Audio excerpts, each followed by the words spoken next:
નમસ્કાર, પ્રસ્તુત છે અત્યારના મુખ્ય સમાચાર. પ્રધાનમંત્રી નરેન્દ્ર મોદીએ કહ્યું, પેપર લીક રોકવા અને પારદર્શક પરીક્ષા પ્રણાલી માટે સરકાર પ્રતિબદ્ધ. સંસદમાં જાહેર પરીક્ષા ગેરરીતિ નિવારણ સુધારા વિધેયક 2026 પસાર. સંસદમાં રાષ્ટ્રીય ગૌરવ અપમાન નિવારણ સુધારા વિધેયક 2026ને પણ મંજૂરી મળી.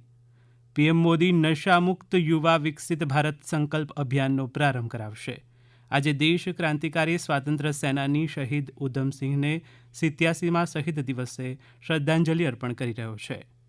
બલુચિસ્તાનમાં કોલસાની ખાણમાં વિસ્ફોટ થતાં 32ના મોત, જ્યારે 10 ભૂગર્ભમાં દટાયા.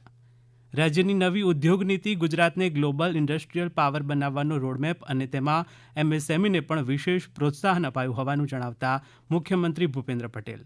રાજ્ય પોલીસ વડા જ્ઞાનેન્દ્રસિંહ મલિકે એટીએસ અને ચેતક કમાન્ડો ફોર્સની કામગીરી અને ઓપરેશનલ ક્ષમતાઓનું નિરીક્ષણ કર્યું. અમદાવાદ આંતરરાષ્ટ્રીય હવાઈ મથક પરથી વધુ એક મહિલા 36 લાખની કિંમતના સોનાના દાગીના સાથે ઝડપાઈ.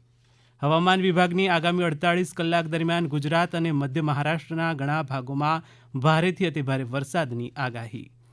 રાજ્યમાં અનેક જિલ્લામાં આગામી 2 દિવસ માટે ભારેથી અતિભારે વરસાદની આગાહી. વહીવટી અને પોલીસ તંત્ર પરિસ્થિતિને પહોંચી વળવા સજ્જ. ભારે વરસાદની આગાહીને પગલે રાજ્યના 11 જિલ્લામાં આજે શૈક્ષણિક કાર્ય બંધ. શાળા કોલેજોમાં રજા જાહેર કરાઈ. આજે સવારે 6 વાગે પૂરા થતા છેલ્લા 24 કલાકમાં રાજ્યના 106 તાલુકામાં વરસાદ નોંધાયો. રાજ્યના માનુષ શાહ અને માનવ ઠક્કરે કોમનવેલ્થ ટેબલ ટેનિસ ચેમ્પિયનશિપમાં સુવર્ણચંદ્રક જીત્યો.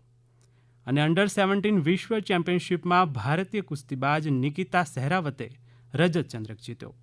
હવે પછી આપ 11 વાગે મુખ્ય સમાચાર સાંભળી શકશો. નમસ્કાર.